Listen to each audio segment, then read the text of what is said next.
आज 13 अप्रैल है और 13 अप्रैल की ये तारीख भारतीय इतिहास में बहुत महत्व रखती है, क्योंकि आज के ही दिन 13 अप्रैल 1919 को जनरल डायर के एक निर्णय ने जाने कितने मासूमों को मौत के घाट उतार दिया था। जी हाँ, बात हो रही है जलियांवाला बाग हत्याकांड की, जिसको 13 अप्रैल 1919 को अंजाम दिया गया था। उस घटना स्थल को या घटना को अंजाम देने वाले कोई और नहीं, भारतीय सैनिक ही थे। उनके तहत मैं कुछ पंक्तियाँ बोलना चाहता हूँ कि संगत होती है जो ना, बुरी संगत कोयले के समान है, जो गर्म हो तो हाथ जला देती है और ठंडा हो तो काला कर देती है। जैसे कि हमारे भारतीय सैनिक थे, ऐसी बुरी संगत में थे। हालांकि उन्हें कुछ न कुछ मैन्युवरेशन मतलब पैसे मिल रहे थे, बट अपनों पे ही गोली चलाने के लिए उन्हें मजबूर होना पड़ा।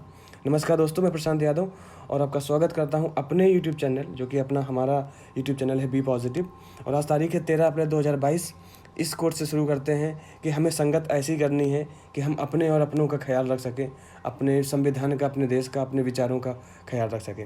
चलिए जानते हैं आज दैनिक जागरण में कौन कौन सी खबरें हैं जो हमें जाननी चाहिए। बहुत शॉर्ट में आज हम आपके साथ ये सेशन लाएंगे। सबसे पहले कटघरे में भारत अमेरिका ने आतंक रोकने का दबाव बनाया। आपको पता है ये 2+2 वार्ता हो रही है। मैंने आपको इससे पहले बताया था कि 2+2 वार्ता क्या होती है। भारत और अमेरिका के जो विदेश मंत्री और वित्त मंत्री होते हैं वो आपस में आके बात करते हैं। उन्होंने इसमें पाकिस्तान को आतंकवादी जो गतिविधियाँ होती हैं उस मामले में बोला है और कटघरे में खड़ा किया है। बात करते हैं यहाँ पर दूसरी खबर की, तो भगोड़े नीरव मोदी के करीबी को मिस्र से लाई है सीबीआई। अभी जो नीरव मोदी थे उसको लाना बाकी है। धीरे धीरे जो हमारी एजेंसीज हैं उस पर काम कर रही हैं और बहुत जल्दी उसको भी देश में लाया जाएगा। बात कर रहे थे तीसरी खबर की, तो नेशनल हेराल्ड मामले में बंसल से पूछताछ, गांधी परिवार के दरवाजे तक पहुंचेगी जांच। बात क्या है, सबसे पहले थोड़ा सा ये जान लेते हैं कि नेशनल हेराल्ड मामला क्या था। तो नेशनल हेराल्ड मामला था कि ये नेशनल हेराल्ड एक कंपनी थी जिसने नेशनल इंडियन कांग्रेस से कुछ लोन पैसे लिए थे, कुछ नहीं बहुत बड़ा अमाउंट लिया था, एंड माना जाता है कि उन्होंने ये पैसा रिपे नहीं किया था। तो उसकी जांच चल रही है एंड उसकी जो सब अलाइज कंपनीज़ हैं उन पे भी, जिसमें जो गांधी परिवार है, सोनिया गांधी और क्या बोलते हैं राहुल गांधी, वो CEO थे या चीफ जो डायरेक्टर होते हैं वो थे। तो इस वजह से उन पर अब जांच होगी, उनसे बातचीत की जाएगी। बात करें अगली खबर की, तो यहाँ पर जो UGC है, विश्वविद्यालय अनुदान आयोग, उसने बोला है कि एक साथ 2 डिग्री कर पाएंगे, 2 डिग्री कोशिश कर पाएंगे स्टूडेंट, बट कुछ शर्तें हैं कि वो जैसे होता है ना morning shift and night shift, उसमें काम करें, या दोनों फिजिकल ना हो, एक ऑफलाइन हो और एक ऑनलाइन हो। तो इस तरीके की 2-4 दिन में इसके लिए पूरा ब्यौरा आ जाएगा कि कैसे कैसे कर सकते हैं बच्चे अगर एक साथ 2 डिग्री करना चाहें तो। इसके बाद न्यूयॉर्क से एक दर्दनाक खबर आई है। न्यूयॉर्क के सबवे स्टेशंस होते हैं ऐसे स्टेशंस जहां लोग पहले थोड़ा सा रेस्ट करते हैं, इसके बाद अगर रेलवे स्टेशन जाना है या एयरपोर्ट जाना है तो वहाँ से वो सेकेंडरी स्टेशंस हो जाते हैं। तो वहाँ पर हमलावर ने 10 लोगों को गोली मार दिया है। तो ये फिर कहीं ना कहीं एक आतंकी गतिविधि है। हमलावर को पकड़ा नहीं जा सका है, आगे देखते हैं न्यूयॉर्क पुलिस क्या करती है, या वहाँ के जो भी एजेंसीज़ हैं सिक्योरिटी वाली वो उसको पकड़ पाती हैं कि नहीं। बात करें कि कर्ज से डूबा हुआ है श्रीलंका ने कहा है कि 51 अरब करोड़ जो भी वो उसको कर्ज चुकाने हैं, जैसे कि IMF वगैरह इनसे वो बेल आउट के तहत रुपए लेता है, वो कर्ज अब नहीं चुका पाएगा क्योंकि ऐसी स्थिति नहीं है। बाकी ये कुछ राजनीतिक खबरें हैं, इनको हम थोड़ा सा साइड करते हैं। बात कर लेते हैं दिल्ली की, तो दिल्ली की एक बहुत बड़ी खबर है जो कि ह्यूमैनिटी को बहुत अच्छी तरह दर्शा रही है। तो दिल्ली सरकार जो है वहाँ के CM ने बताया कि वरिष्ठ नागरिक निवास में रहने वाले, जो हम वृद्धाश्रम बोलते हैं, उसमें रहने वाले जितने भी नागरिक हैं उनको हम तीर्थ यात्रा करवाएंगे। तो ये बहुत अच्छी बात है, क्योंकि बुजुर्गों के लिए तीर्थ यात्रा करना उनका एक सबसे बड़ा सपना होता है उस उम्र में। अगर वो अपनों के साथ नहीं कर पा रहे हैं तो सरकार उनका साथ देगी। इसके बाद है यहाँ पर एक अगली खबर है कि इस वर्ष मतलब 2022 में 35.38 लाख पौधे रोपेगी दिल्ली सरकार। गोयल रॉय जो कि पर्यावरण मंत्री हैं स्टेट के, मतलब दिल्ली के, उन्होंने कहा है। बहुत अच्छी बात है, बट अगर कंक्लूजन में हम कुछ लिखना चाहते तो ये लिखेंगे कि सिर्फ पौधे लगा देने से नहीं होता। अच्छी बात है, पौधे लगा के एक काम तो कर रहे हैं, बट उनकी देख रेख, उनको उस काबिल बनाना कि वो कल को हमारे लिए, हमारी आने वाली पीढ़ियों के लिए कुछ कर सकें, हमारे पर्यावरण को बचा सकें, हमें उनकी देख रेख भी करने के लिए कुछ प्रोविजंस ढूंढने पड़ेंगे।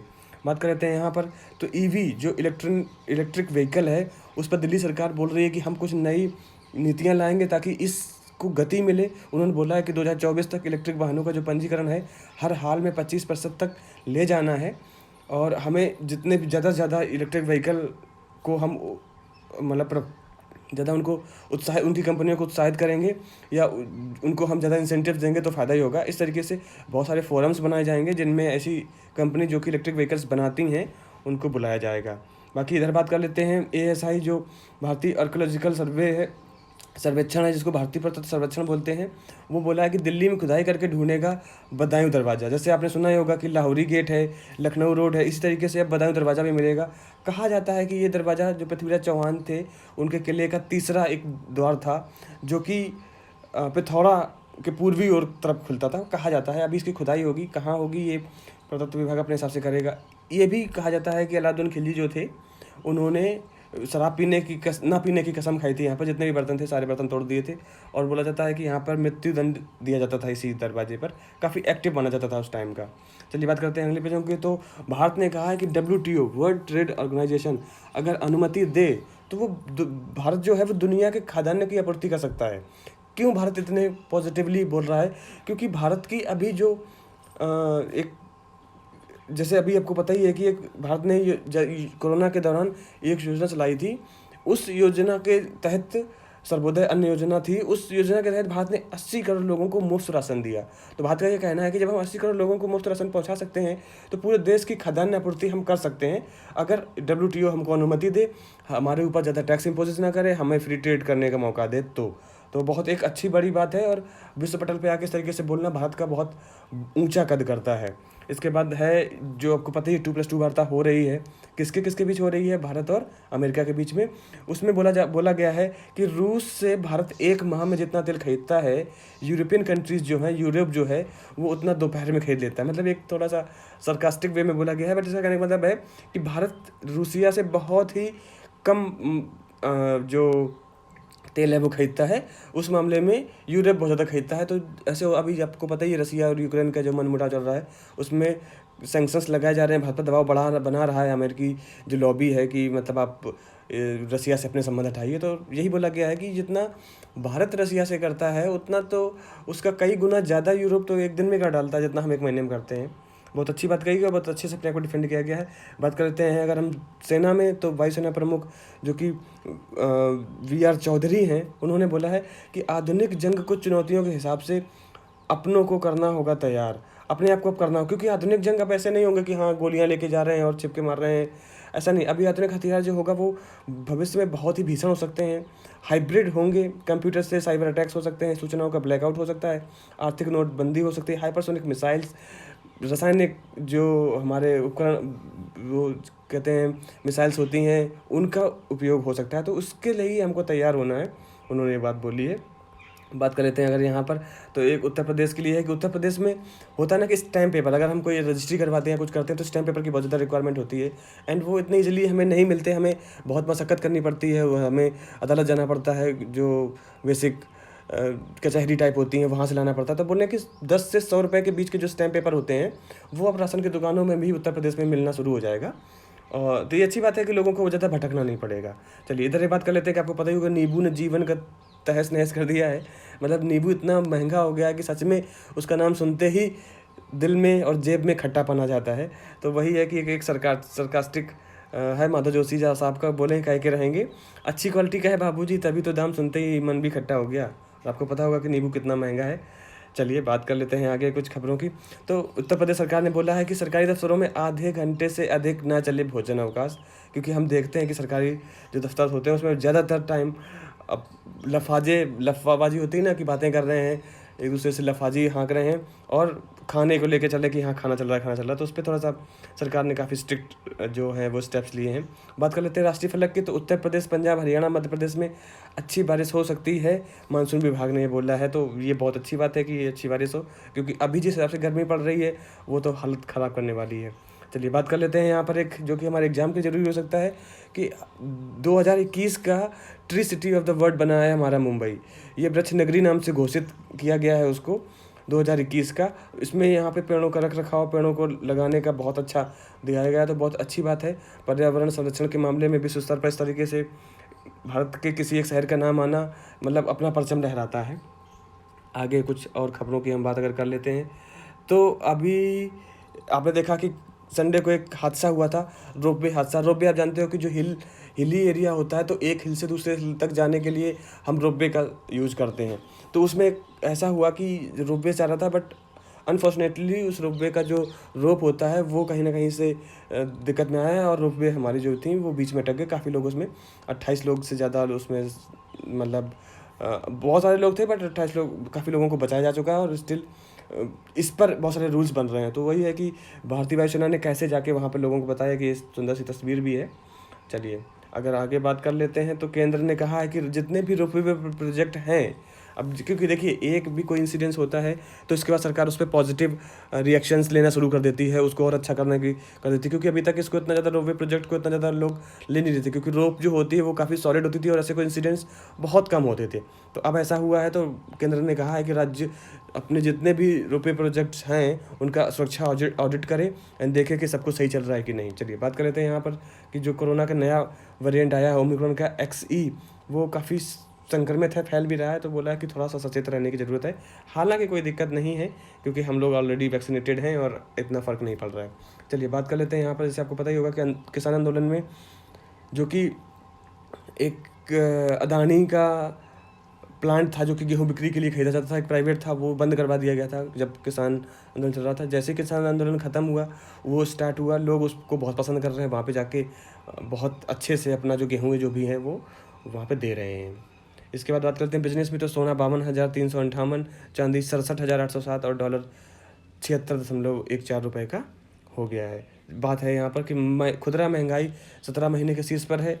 अगर आप देखें कि तो जो हमारी जो खुदरा महंगाई है वो बहुत बढ़ गई है। खाद्यान्न ने जो चीज़ें हैं, आइटम्स हैं, वो बहुत ज़्यादा बढ़ गए हैं। बात करें यहाँ पर, एक नए पोर्टल की शुरुआत हुई है। पेंशन धारकों के लिए एकल विंडो पोर्टल शुरू होगा। देखिए जो पेंशन धारक होते हैं ना, जो या तो सेवानिवृत्त होते हैं या किसी स्टेट के हुए, तो उनको काफ़ी जगह जाना पड़ता है। वो कि अपनी लोकल जो उनका फोरम होता है सेना मतलब पेंशन वाला, उसमें जाके अपने आप को एनरोल करते हैं। एंड बहुत सारे ऐसे रिसोर्सेज होते हैं या ऐसी एक्टिविटीज़ होती हैं या ऐसी स्कीम्स होती हैं जो उन्हें पता नहीं चल पाती। तो एक नया पोर्टल खोला जाएगा, सिंगल विंडो, जिससे कि वो संपर्क में रहेगा, और जितने भी उनके मतलब जहाँ पर जुड़ते हैं, जो इंस्टीट्यूट्स हैं उनके, उनसे, और हर एक इंडिविजुअल को भी उससे जोड़ कर रखा जाएगा। तो जो भी उनके डाउट्स होंगे या प्रॉब्लम्स होंगी वो उनको वहाँ से सॉल्व की जाएंगी। इसके बाद 3 लाख करोड़ का कारोबार उपलब्ध कराएगा ईवी सेक्टर। आपको पता ही है कि ईवी सेक्टर पे बहुत ज़्यादा फोकस कर रहा है हमारा जितना भी गवर्नमेंट्स हैं वो, और इसके साथ साथ क्योंकि वो काफ़ी इफेक्टिव है, एंड हमारी जो दूसरे देशों पर क्रूड ऑयल की जो होता है ना कि डिपेंडेंसी है, वो भी बहुत कम होगी। इसके बाद कर लेते हैं कि हमारा एक स्वदेशी, जैसे कि आपने देखा होगा बोइंग 700 सीरीज़ के जो एयरक्राफ्ट होते हैं, जो कि हम हवाई जहाज़ जिन्हें बोलते हैं, जिन पे हम सवारी गाड़ी की तरह यूज़ करते हैं, व्यावसायिक उड़ानें पूरी करते हैं। तो भारत का एक स्वदेशी जो व्यावसायिक एयरक्राफ्ट है, जिसको डॉर्नियर बोलते हैं, उसने अपनी पहली उड़ान भरी है। कहाँ से कहाँ तक भरी है? डिब्रूगढ़ से, जो कि असम में है, एंड पासीघाट मार्ग, जो कि अरुणाचल प्रदेश में है। तो याद रखना है, पहली अपनी व्यावसायिक उड़ान भरी है। काफ़ी अच्छी चीज़ है भारत के लिए, क्योंकि भारत जैसे तेजस है वो फाइटर एयरक्राफ्ट भी बनाने लगा है। अब ये व्यावसायिक के लिए भी हमारे जो वो क्या कहते हैं एयरक्राफ्ट होंगे वो भी बनाए जा रहे हैं। बात कर लें विचार की, में तो बोला जा रहा है कि बीमार स्वास्थ्य तंत्र की सुधरती सेहत। जैसे आपको पता है कि आयुष्मान भारत विश्व की एक बहुत बड़ी मेडिकल फील्ड की एक स्कीम थी, उसके बारे में बताया गया है, उसके प्रोज एंड कॉन्स के बारे में बताया गया है। तो अगर आपको टाइम मिलता है तो आप इसका स्क्रीनशॉट ले लीजिए, नहीं तो डिस्क्रिप्शन में मैंने लिंक दे दिया है, वहाँ से आप जाइए और हमारे टेलीग्राम चैनल से इस PDF को वहाँ से डाउनलोड करके पढ़ लीजिए। इसके बाद पर्यावरण के लिए काल बनता दनवनल। दमनल क्या होता है कि ऐसी स्थिति होती है जो कि अल्प समय के लिए आती है, और वो जो जितनी भी जैव विविधता है, प्राकृतिक संसाधन है, उसको ख़त्म कर देती है, जिसकी वजह से वहाँ पर आग लग जाती है या कुछ और ऐसी सारी चीज़ें होती हैं। आग लगने के बाद 2 चीज़ें होती हैं, एक तो आग लगने के बाद पेड़ ख़त्म हो जाते हैं, जल जाते हैं। दूसरी चीज़ होती है कि जो जला हुआ होता है उसको सेग्रीगेट करने में भी बहुत ज़्यादा टाइम लग जाता है। तो आग लगना पर्यावरण के लिए, जंगलों में आग लगना स्पेसिफिकली पर्यावरण के लिए सबसे ज़्यादा घातक शुरू होता है। बात कर लेते हैं दूसरा, तो घातक हथियारों की बढ़ती होड़। आपको पता ही कि रूस यूक्रेन युद्ध के बाद पूरी दुनिया अब इस मुकाम पे आ गई है कि उन्हें कुछ मिले ना मिले, बट फॉर डिटरेंस क्रिएशन अपने हथियारों को होड़ को बढ़ाना है, एंड फिर वही जो हथियारों की मैन्युफैक्चरिंग करती हैं कंपनीज, उनको फ़ायदा पहुँचाना है, मतलब उनको फ़ायदा पहुँचेगा। बात करते हैं यहाँ पर कि एक अलग बहुत अच्छा ये यहाँ पर आर्टिकल है कचरा निपटान की समस्या। बहुत सारे इनिशिएटिव चल रहे हैं भारत में कचरा निपटान के लिए, बट अभी टाइम है कि हम एक बार फिर से सोचें इसके बारे में। और जो कचरा है, हालांकि हम चीज़ें ही ऐसे बनने की कोशिश करें जिससे कम से कम कचरा उत्सर्जित हो। हम कचरा ख़त्म तो नहीं कर सकते कि उत्सर्जित ही ना हो, बट ऐसा कुछ करें जिससे कम हो, और ऐसा हो कि रिसाइकिल्ड कचरा हम उपलब्ध करा सकें या वो हम कर सकें। बाकी यहाँ पर कुछ ऐसी खबरें हैं जो कि देश दुनिया से इतनी महत्वपूर्ण नहीं रखती। बाकी फिर वही बात है, रूस और यूक्रेन के बीच में युद्ध चल रहा है, तो रूस बोल रहा है कि मुझे किनारे नहीं कर सकते, मैं यूक्रेन में अपना जारी रखूँगा जो भी कर रहा हूँ। आपसे शेयर कर लिया कि जो अमेरिका में सबवे पर एक हमला हुआ है, तो उस पर बोला गया कि इस तरीके से क्यों लोग वहाँ पर, क्योंकि अमेरिका में आपको पता ही है कि बंदूक रखना, गन्स रखना नॉर्मल होता है, जैसे हम लोग अपने यहाँ खिलौने रखते हैं। तो कुछ रेगुलेट करने चाहिए वहाँ पे, ऐसे इनके जो आर्म्स लॉ हैं उनके लिए। बात करें दे दनादन IPL के, तो आपने कल देखा ही होगा, बहुत अच्छा मैच था RCB और चेन्नई सुपर किंग का। फाइनली चेन्नई सुपर किंग जीती है। चलिए आगे कुछ बढ़ लेते हैं। सतरंग में बोला जा रहा है कि आयुर्वेद पर आधारित होकर जीवन शैली, मतलब अपने स्वास्थ्य पर बोला जा रहा है, सेहत पर बोला जा रहा है। सुबह उठिए, अपने आप को थोड़ा सा प्रकृति के साथ मिलाइए, थोड़ा बहुत टहल के आइए, देखिएगा आप खुद ही बहुत अच्छा महसूस करेंगे। और जब आप अच्छा महसूस करेंगे, सारी चीज़ें अच्छी ही होंगी आपके साथ। बाकी यहाँ पर बात कर लेते हैं आजकल में। तो आजकल मैंने आपसे सबसे पहले इसी चीज़ से शुरुआत भी की थी कि जनरल डायर ने एक ऐसा आज निर्णय लिया था कि बहुत सारे जो मासूम थे उनको अपने जान से हाथ धोना पड़ा था।